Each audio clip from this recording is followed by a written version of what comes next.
¿Estoy aquí? ¿Alemán? Jerry Blake. Gracias, cariño. El padrastro no debía trabajar. Un presupuesto minúsculo, un actor principal casi desconocido y una historia tan perturbadora que casi se convirtió en película. Pero de alguna manera se convirtió en un clásico de culto que predijo la captura de un verdadero asesino en serie.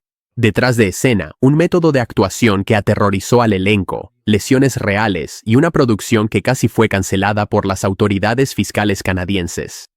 Aquí tienes 20 datos extraños sobre El Padrastro que no conocías y que son más extraños que la ficción. Dato número 1. La película predijo la captura de un asesino real. La película se inspiró en John List, un aniquilador de familias que había estado escondido durante 18 años. Aquí viene la parte retorcida. List mató a su esposa, madre y 3 hijos en 1971 y desapareció.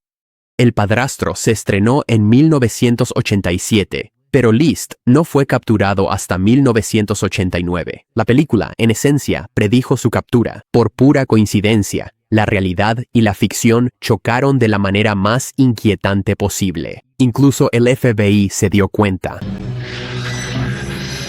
El Lord Roger A. Dato número 2.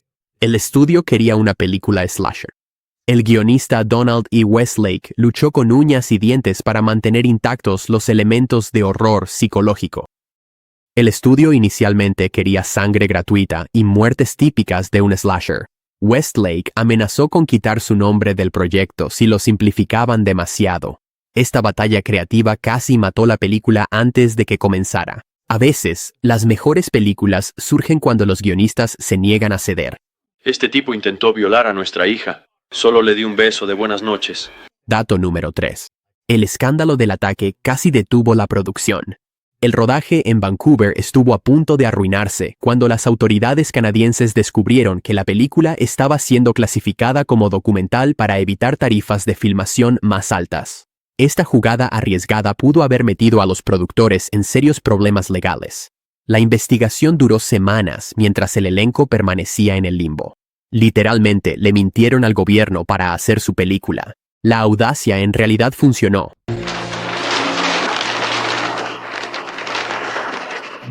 Dato número 4. Una casa. Múltiples identidades. El presupuesto era tan ajustado que no podían permitirse varios decorados. Cada casa diferente en la que vive Jerry Blake es en realidad la misma casa con muebles y ángulos de cámara distintos.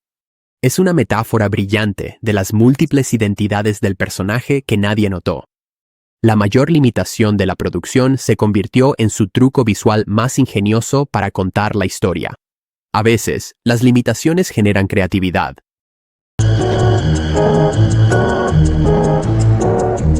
Dato número 5. Con un fin de semana de estreno desastroso, The Stepfather recaudó solo $260,587 en su primer fin de semana en 148 salas. El estudio tenía tan poca fe que casi la enviaron directamente a video. Este lanzamiento vergonzosamente pequeño casi mató por completo las posibilidades de la película, pero el boca a boca la salvó del olvido. La película en la que los estudios no creían se convirtió en un clásico del género. Dato número 6. La actuación de método de Terry O'Quinn asustó a todos. O'Quinn admitió después que se mantenía parcialmente en personaje durante las pausas para el almuerzo, asustando genuinamente a sus compañeros de reparto con los inquietantes gestos de Jerry Blake. Practicaba diferentes personalidades entre tomas, cambiando de acento y rasgos de personalidad mientras comía sándwiches tranquilamente. El equipo comenzó a evitarlo durante los descansos porque su transformación era tan completa y perturbadora. Su compromiso con el papel era tan intenso que generó una verdadera tensión psicológica en el set. O'Quinn estudiaba fotos familiares y creaba elaboradas historias de fondo para cada una de las falsas identidades de Jerry. Caminaba por el set murmurando frases como «¿Quién soy aquí?», mientras se quedaba mirando su reflejo en ventanas y espejos. Los miembros del elenco decían sentirse realmente incómodos a su alrededor, sin saber nunca con qué versión de Terry estaban hablando. La línea entre la actuación y la realidad se volvió peligrosamente difusa. El director Joseph Rubin tuvo que establecer zonas libres de personaje donde O'Quinn debía abandonar completamente la personalidad. Incluso los trabajadores de servicios de catering se quejaban de sus miradas intensas y su extraña charla casual. El enfoque de método generó un miedo auténtico que mejoró las actuaciones de todos. Hacerme mejor. Ese es mi chico. Dato número 7. El colapso total de Jill Schoelen durante la escena de persecución en el sótano. Schoelen estaba tan aterrorizada por la actuación de O'Quinn que se negó a estar sola con él en el set sin supervisión. Exigió que hubiera un encargado presente durante todas sus escenas juntos, alegando que su transformación en Jerry Blake era demasiado convincente. Su miedo era tan genuino que potenció su actuación más allá de lo que cualquier clase de actuación podría enseñar. El terror que ves en pantalla es completamente auténtico. Ella no estaba actuando asustada, en realidad estaba asustada. Más tarde, Schoelen reveló que O'Quinn a veces se mantenía en personaje entre tomas, continuando acechándola con los movimientos depredadores de Jerry. El equipo estableció palabras de seguridad para pedir un descanso si la intensidad era abrumadora. Sus reacciones de pánico genuinas crearon algunos de los momentos más memorables de la película. La escena del sótano requirió múltiples tomas porque Schoelen seguía saliéndose del personaje para huir de los avances de O'Quinn, ya que la mejor actuación surge de conectar con emociones reales. El horror psicológico funcionó porque el miedo era absolutamente real. Su terror auténtico se convirtió en el ancla emocional de la película. Dato número 8. Las escenas de Shelley Hack fueron brutalmente recortadas. Las audiencias de prueba consideraron que el personaje de Hack era demasiado tonto para sobrevivir, lo que llevó a acaloradas discusiones con el director Joseph Rubin sobre su interpretación. Su papel fue drásticamente reducido después de varias proyecciones desastrosas en las que el público literalmente se reía de su falta de percepción. Hack amenazó con renunciar varias veces durante las extensas regrabaciones, calificando los recortes como un asesinato de personaje. La falta de confianza del estudio en su actuación generó una enorme tensión en el set que afectó a toda la producción. Originalmente, su personaje debía tener más escenas mostrando su realización gradual de la verdadera naturaleza de Jerry. Pero las audiencias de prueba la encontraron tan frustrantemente ciega a señales de advertencia obvias que terminaron volviéndose contra la película. Los grupos focales usaron palabras como increíblemente estúpida e insultante para las mujeres para describir a su personaje. Los recortes no solo tenían que ver con el tiempo en pantalla, tenían que ver con la simpatía del público. La presencia reducida de Hack en realidad mejoró el ritmo de la película y hizo que la manipulación de Jerry fuera más creíble. A veces, menos realmente es más. La sala de edición se convirtió en un campo de batalla entre la visión artística y las expectativas del público.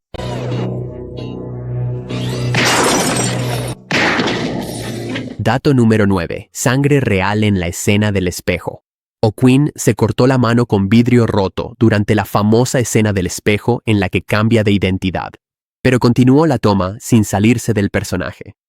La sangre que ves corriendo por su mano es completamente real, no es maquillaje de cine. Incorporó el dolor y la sorpresa genuinos en su actuación, creando uno de los momentos más auténticamente inquietantes de la película. El equipo no se dio cuenta de lo que había pasado hasta que se dio la orden de cortar y lo vieron sangrando. O'Quinn dijo después que el dolor real le ayudó a conectar con la fractura psicológica de Jerry Blake. La escena del espejo ya era intensa, pero la lesión accidental añadió una capa de vulnerabilidad genuina que no se puede guionizar. Llamaron a los paramédicos para tratar el corte, pero O'Quinn insistió en terminar la escena primero. La sangre real mezclada con la sangre falsa creó una autenticidad visceral que el público pudo percibir de alguna manera. A veces, los mejores momentos son accidentes completamente imprevistos. La escena se volvió aún más poderosa porque el dolor de O'Quinn alimentaba directamente la crisis mental de Jerry. El sufrimiento real potenció la locura ficticia. Dato: 10 actores infantiles quedaron traumatizados. Los jóvenes actores que interpretaban a las víctimas de Jerry en la escena inicial se sintieron tan perturbados por la sangre falsa y el gore realista que tuvieron que llevar psicólogos infantiles al set. Uno de los niños actores tuvo pesadillas durante semanas después del rodaje, preguntando repetidamente a sus padres si el hombre malo estaba realmente muerto. Sus padres amenazaron con demandar a la producción por daños psicológicos. El realismo de la película fue casi demasiado convincente para sus intérpretes más jóvenes, que no podían separar la ficción de la realidad. A los niños actores se les había dicho que solo era una actuación, pero la interpretación intensa de Ocon les hizo temer genuinamente por su seguridad. Entre tomas, se aferraban a sus padres y se negaban a acercarse al set. El trauma era real, aunque la violencia no lo fuera. Posteriormente, defensores del bienestar infantil usaron el incidente para impulsar regulaciones más estrictas sobre menores en películas de terror. A veces, proteger a los jóvenes intérpretes significa limitar su exposición a temas adultos. Yo también tengo una hija. Ella es unos años mayor que tú. Se llama Stephanie. Dato número 11. ¿Quién soy aquí? La escena fue improvisada. El guión simplemente decía, Jerry practica sus personalidades. Pero Ocwin creó todo el aterrador monólogo de manera espontánea. Durante la filmación, pasó por diferentes identidades mientras miraba su reflejo. Cada voz y cada gesto eran completamente distintos. Este momento improvisado se convirtió en la escena más icónica y psicológicamente perturbadora de la película. El horror puro surgió del instinto creativo, no de un guión cuidadosamente elaborado. Ocon recurrió a su experiencia teatral para crear múltiples personajes en tiempo real. Practicaba el cambio de personalidad durante su preparación con el método.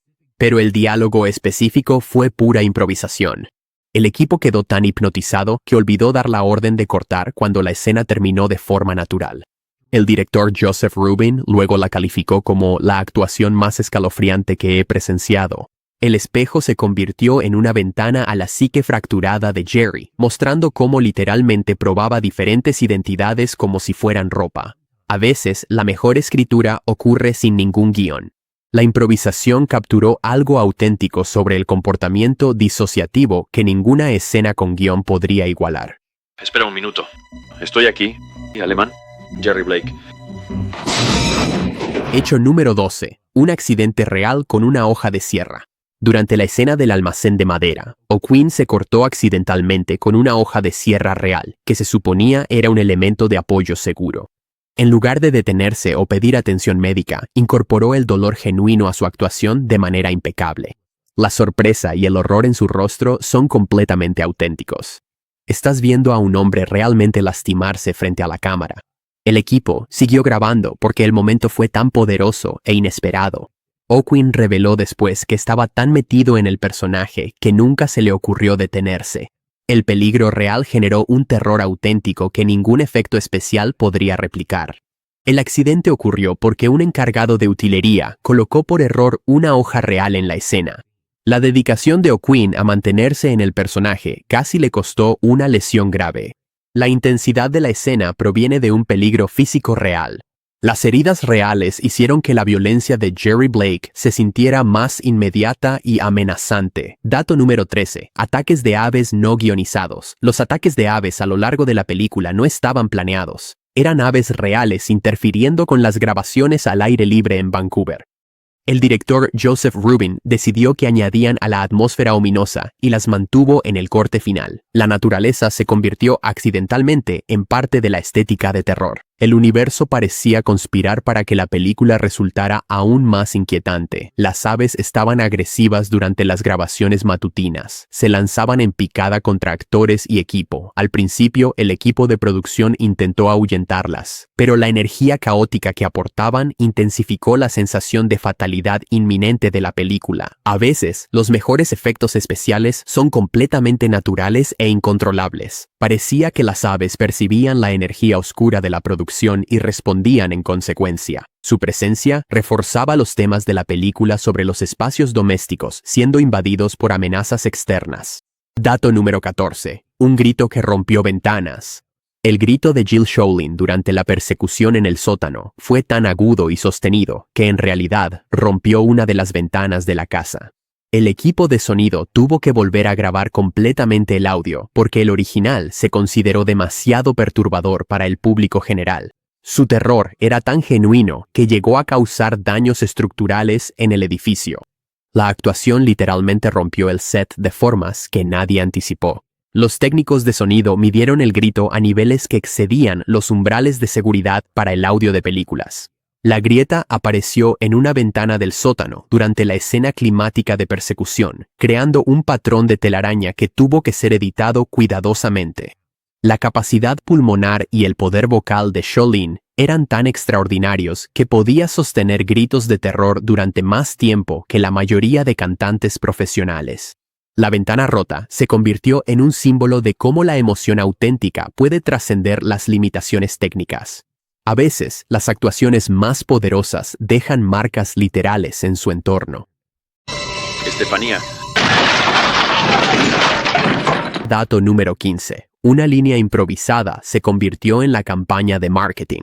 Espera a que conozcas a mi familia. Fue completamente improvisado por O'Quinn durante una escena en la que se suponía que debía decir algo genérico y olvidable. La frase funcionó tan bien que se volvió central en toda la campaña de marketing y el diseño del póster de la película. Un momento espontáneo de humor negro definió la estrategia promocional. Los mejores eslóganes no los escriben los equipos de marketing. Surgen de momentos auténticos de los personajes.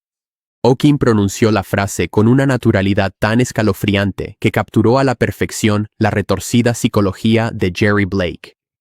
Se convirtió en una forma abreviada de expresar la mezcla única de normalidad suburbana y amenaza oculta de la película. A veces, las frases más memorables del cine surgen cuando los actores confían en su instinto, más que en el guión escrito. El éxito de la frase demostró que los momentos orgánicos suelen resonar con más fuerza que los textos publicitarios cuidadosamente elaborados.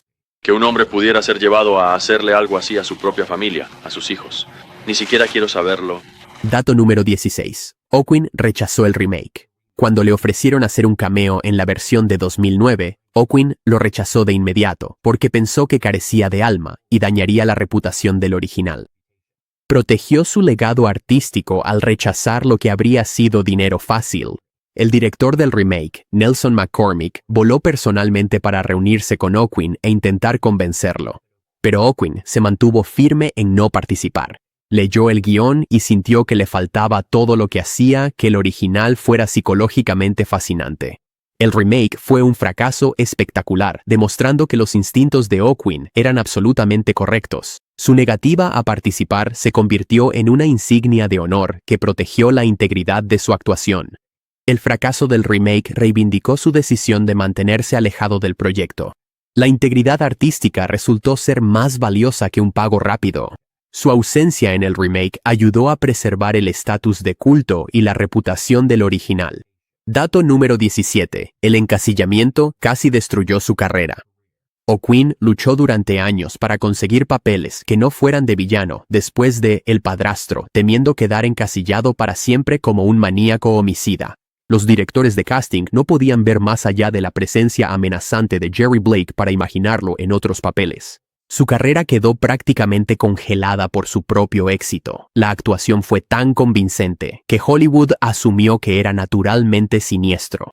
Pasó años luchando contra esa imagen, rechazando papeles similares de psicópata que habrían sido lucrativos. Su carrera finalmente resurgió al interpretar al complejo John Locke en la serie de televisión Lost, lo que demostró su versatilidad más allá del género de terror. El papel que lo hizo famoso casi termina por completo con su carrera. La batalla contra el encasillamiento duró más de una década antes de encontrar la redención. Su experiencia se convirtió en una advertencia sobre el arma de doble filo, que pueden ser las actuaciones que marcan un antes y un después. Dato 18. Los asesinos en serie se convirtieron en fanáticos. Los analistas del FBI notaron que varios aniquiladores de familias en los años 90 tenían copias de The Stepfather entre sus pertenencias personales, lo que generó serias preocupaciones sobre crímenes imitadores. La película se convirtió accidentalmente en un modelo para la violencia real y tácticas de manipulación. El arte imitando a la vida, y luego la vida imitando al arte, en el ciclo más perturbador que uno pueda imaginar. Varios asesinos habían visto la película varias veces antes de cometer sus crímenes. El FBI comenzó a utilizar la película como herramienta de entrenamiento para comprender la psicología del aniquilador familiar. Ficción y realidad se fusionaron de la forma más pesadillesca posible. La precisión psicológica de la película la convierte al mismo tiempo en un arte brillante y una inspiración peligrosa. A veces, crear personajes auténticos significa crear plantillas para el mal real. Las consecuencias no deseadas de las narraciones realistas se convirtieron en una preocupación de la justicia penal. Él está muerto. ¿Qué pasó? La policía dice que perdió el control de su coche. Es uno de esos accidentes estúpidos e innecesarios. Dato número 19. Una escena eliminada demasiado perturbadora para mostrar. Una escena eliminada que mostraba los ensayos de Jerry Blake con otras familias fue considerada tan psicológicamente perturbadora que fue encerrada permanentemente en la bóveda del estudio. Incluso el experimentado editor de la película se negó a trabajar en ella, calificando el metraje de genuinamente maligno. La escena mostraba a Jerry ensayando metódicamente sus técnicas de infiltración familiar con víctimas anteriores. Algunas imágenes son demasiado oscuras para que cualquier público las presencie. La escena que nunca vio la luz del día sigue siendo el momento más aterrador de la película. Los ejecutivos del estudio que la vieron reportaron sentirse físicamente mal. El contenido era tan perturbador que trascendía el entretenimiento y se volvía genuinamente traumático. Varias personas involucradas en la creación de la escena solicitaron terapia. Después, el metraje fue sellado y, según se informa, destruido para evitar que alguna vez fuera publicado. Incluso en una era de horror extremo, hay límites que no deberían cruzarse. La escena eliminada se convirtió en leyenda entre los fanáticos del terror, quienes solo podían imaginar su contenido. A veces, los momentos más horripilantes son aquellos que nunca vemos. La próxima vez, Jim, llama antes de venir. Dato número 20. El verdadero John List se quejó. El verdadero John List vio la película en prisión y se quejó de que la interpretación de Terry O'Quinn lo hacía parecer demasiado loco. List insistió en que sus acciones eran perfectamente racionales. El verdadero asesino pensó que la versión ficticia estaba demasiado desequilibrada. La realidad resultó ser más aterradora que la ficción. A veces, la verdad es más perturbadora que cualquier película. Comenzó como un desastre, pero de alguna manera ese desastre se convirtió en un clásico, que sigue aterrorizando al público hasta hoy. Si te interesan los secretos extraños del cine y el lado oscuro de la historia de Hollywood, suscríbete, porque apenas estamos comenzando con las historias más extrañas que el cine tiene para ofrecer. El Padrastro demostró que, a veces, las películas más perturbadoras surgen de las producciones más caóticas, y eso es precisamente lo que las hace inolvidables.